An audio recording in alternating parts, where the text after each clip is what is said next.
नमस्कार बंधुगण सबुठु प्रथमे मु आपणमानंकु गोटे अनुरोध करबाकु चाहूची कि एही कहानी देखिला परे मो सहित निश्चय जोड़ी होई जिवे।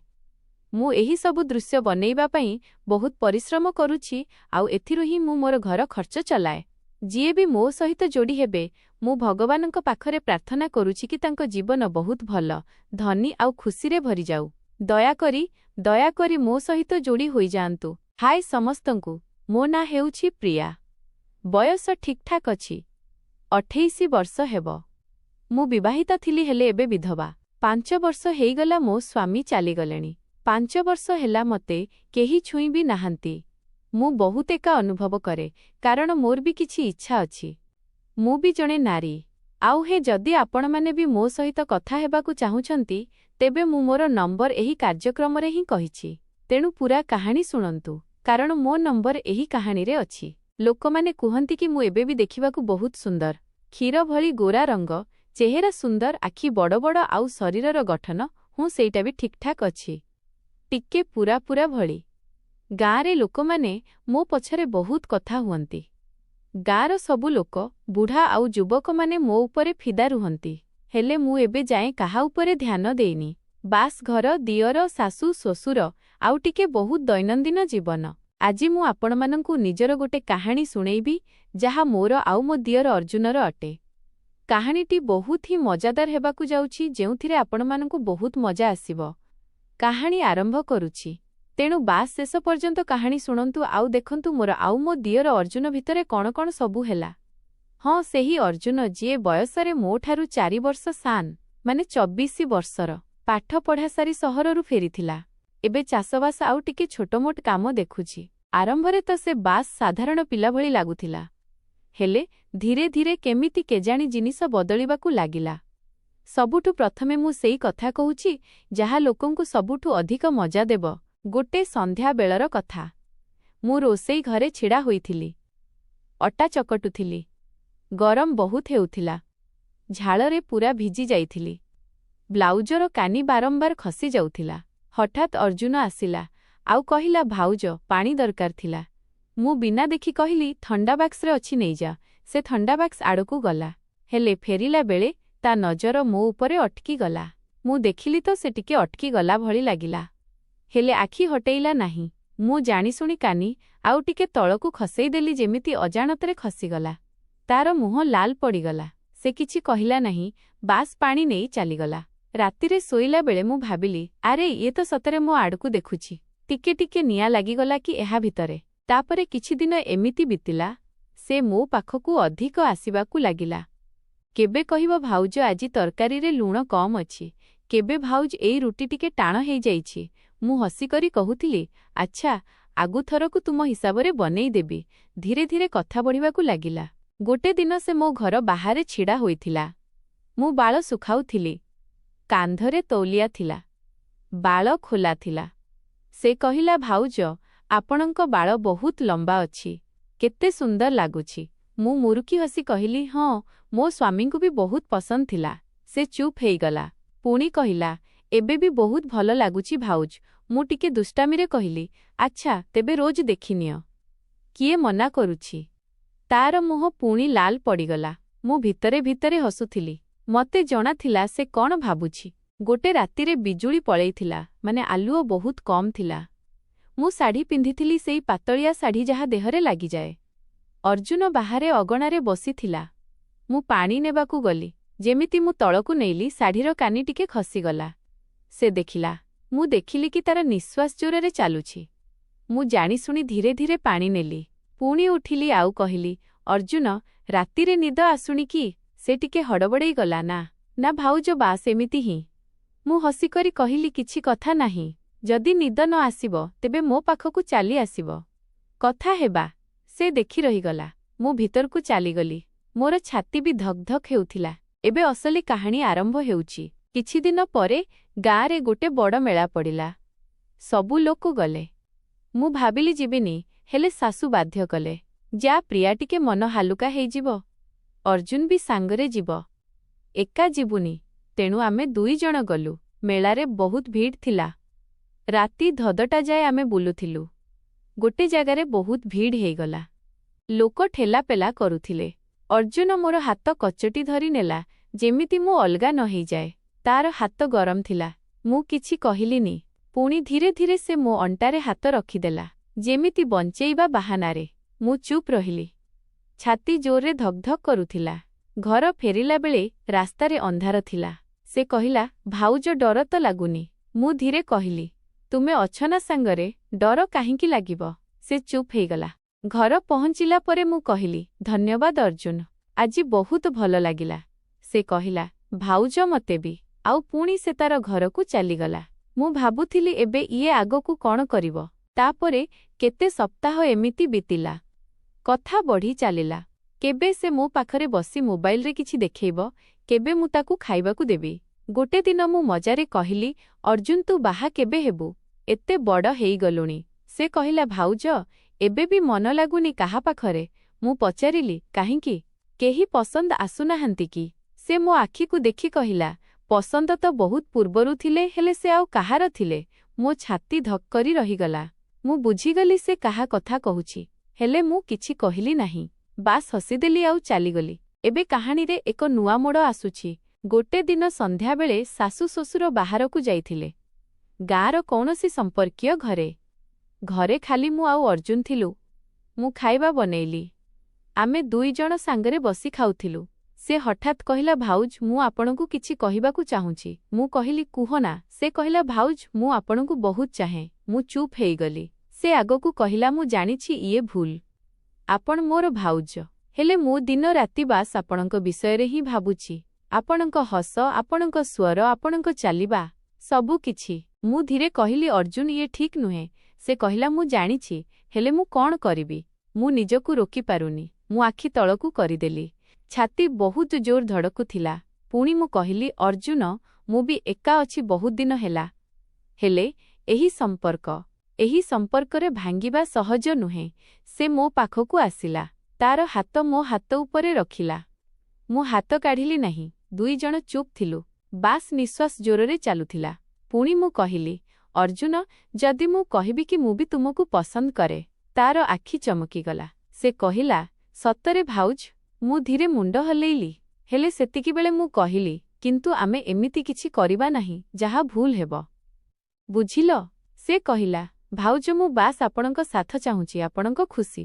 ମୁଁ ହସିକରି କହିଲି, ତେବେ ସାଙ୍ଗରେ ରହିବା ଯେମିତି ବି ହେଉ, ହେଲେ ବିନା କୌଣସି ଭୁଲ କାମରେ। ସେ ଟିକେ ନିରାଶ ହେଲା, ହେଲେ ପୁଣି କହିଲା, ଠିକ୍ ଅଛି ଭାଉଜ, ଆପଣ ଯେମିତି କହିବେ। ପୁଣି ଗୋଟେ ସନ୍ଧ୍ୟାର କଥା, ଯେତେବେଳେ ଘରେ ଖାଲି ମୁଁ ଆଉ ଅର୍ଜୁନ ଥିଲୁ। ଶାଶୁ ଶ୍ୱଶୁର ବନ୍ଧୁ ଘରେ ଯାଇଥିଲେ। ରାତି ପାଖାପାଖି 9:30 ହେଇଥିଲା। ମୁଁ ଖାଇବା ବନେଇଥିଲି, ଆଳୁକୋବିର ଶୁଖିଲା ତରକାରୀ, ଡାଲି, ଭାତ ଆଉ ରୁଟି। ତରକାରୀରେ ମୁଁ ଟିକେ ଅଧିକ ଧନିଆପତ୍ର ପକେଇଥିଲି କାରଣ ଅର୍ଜୁନକୁ ସବୁଜ ବାସ୍ନା ବହୁତ ପସନ୍ଦ।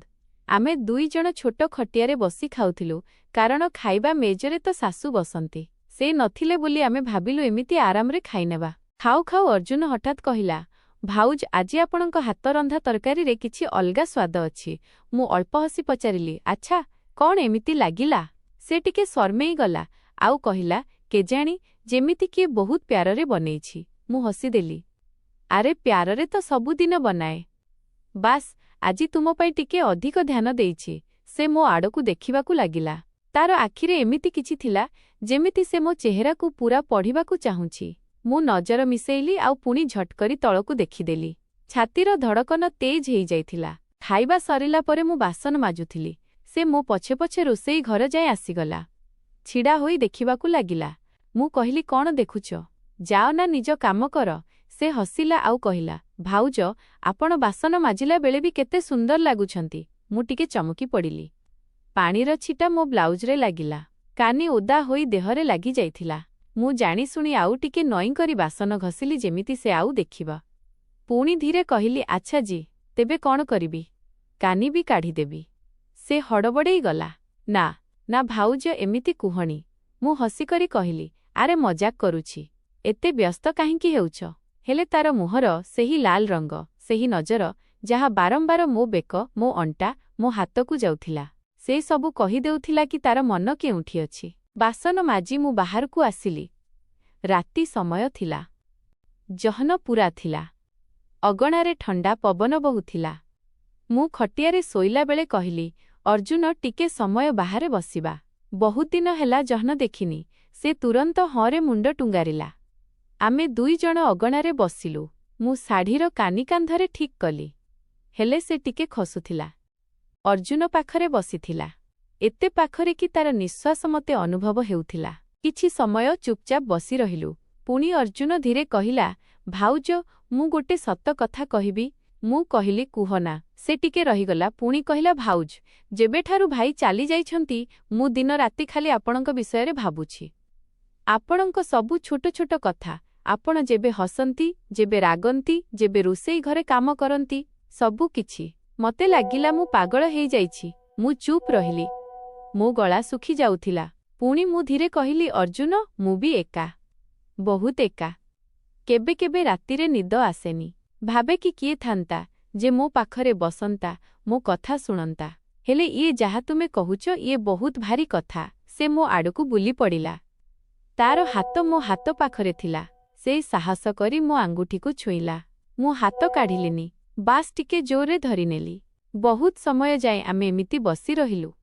ହାତରେ ହାତ, ଚୁପଚାପ, ଖାଲି ଜହ୍ନର ଆଲୁଅ ଆଉ ଆମ ନିଶ୍ୱାସର ଶବ୍ଦ। ପୁଣି ମୁଁ କହିଲି, ଅର୍ଜୁନ, ଆଜି ପରେ ଆମେ ଇଏ ସବୁ ଭୁଲିଯିବା। ଇଏ ଖାଲି ଗୋଟେ ରାତିର କଥା। କାଲିଠାରୁ ସବୁ ପୂର୍ବ ପରି ରହିବ। ଠିକ୍ ଅଛି?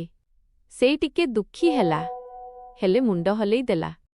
ଆପଣ ଯେମିତି କହିବେ ଭାଉଜ। ହେଲେ ତାପର ଦିନଠାରୁ ଜିନିଷ ପୂର୍ବ ପରି ରହିଲାଣି। ସେ ପୂର୍ବ ଅପେକ୍ଷା ଅଧିକ ମୋ ପାଖକୁ ଆସିବାକୁ ଲାଗିଲା। ସକାଳେ ଯେବେ ମୁଁ ପୂଜା କରେ, ସେ ଚୁପଚାପ ଛିଡ଼ା ହୋଇ ଦେଖେ। ଯେବେ ମୁଁ ଲୁଗା ସଫା କରେ, ସେ ବାଲ୍ଟି ଉଠାଇବାରେ ସାହାଯ୍ୟ କରେ। ଯେବେ ମୁଁ ରୋଷେଇ କରେ, ସେ ପଛରୁ ଆସି ପଚାରେ, ଭାଉଜ, ଆଜି କ'ଣ ବନାଉଛ? ମୁଁ କାଟିଦେବି। ଧୀରେ ଧୀରେ ଘରର ଲୋକ ବି ଜାଣିବାକୁ ଲାଗିଲେ। ଶାଶୁ ଦିନେ କହିଲେ, ଅର୍ଜୁନ ଏବେ ବହୁତ ଦାୟିତ୍ୱବାନ ହେଇଗଲାଣି। ପ୍ରିୟାର ଏତେ ସାହାଯ୍ୟ କରୁଛି। ଭଲ ପିଲା। ମୁଁ ଖାଲି ହସିଦେଲି।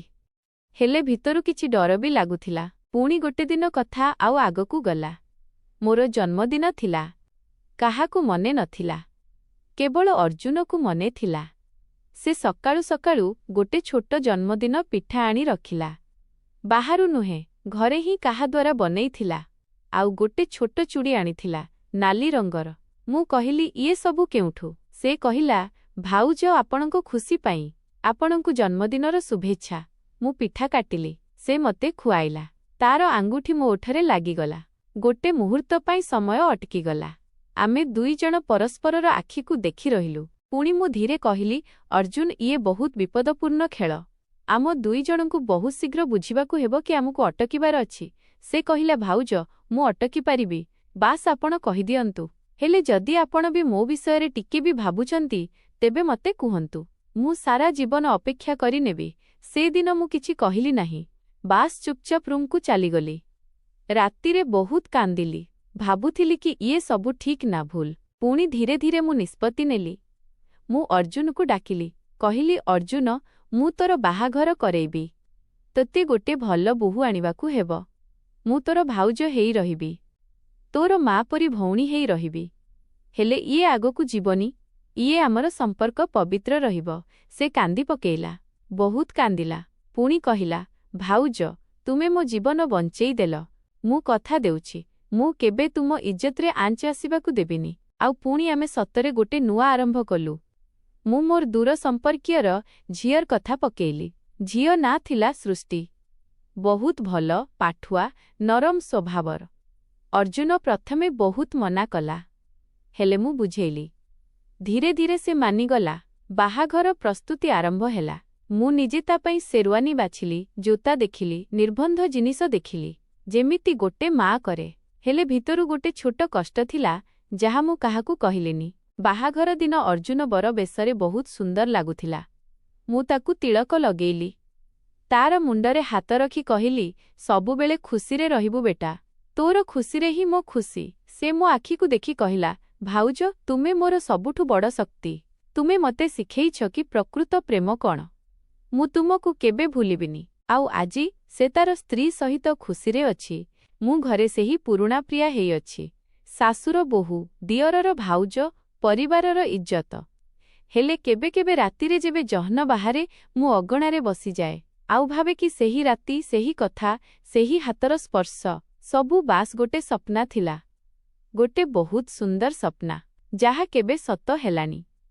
ହେଲେ ଯିଏ ମତେ ବହୁତ କିଛି ଶିଖେଇ ଦେଲା। ତ ଇଏ ଥିଲା ମୋର ପୂରା କାହାଣୀ। ଟିକେ ଶିକ୍ଷା, ଟିକେ ପ୍ରେମ, ବହୁତ ସାରା ତ୍ୟାଗ, ଆଉ ଶେଷରେ ଗୋଟେ ବହୁତ ବଡ଼ ପାଠ। ବୋଧହୁଏ ଆପଣମାନେ ଭାବୁଥିବେ କି ଶେଷରେ ହେଲା କ'ଣ? ତ ଶୁଣନ୍ତୁ, ପ୍ରକୃତରେ କିଛି ହେଲା ନାହିଁ। ବାସ୍ ହୃଦୟରେ ବହୁତ କିଛି ହେଲା। ଆଉ ଇଏ ହିଁ ତ ଜୀବନ ନା। ବାସ୍ ଏତିକି। ତ ସାଙ୍ଗମାନେ, ଇଏ ଥିଲା ମୋର ଆଉ ମୋ ଦିଅର ଅର୍ଜୁନର କାହାଣୀ। ତ ସାଙ୍ଗମାନେ, କାହାଣୀ ଆପଣମାନଙ୍କୁ କେମିତି ଲାଗିଲା ମତାମତ ଦେଇ ନିଶ୍ଚୟ ଜଣାଇବେ।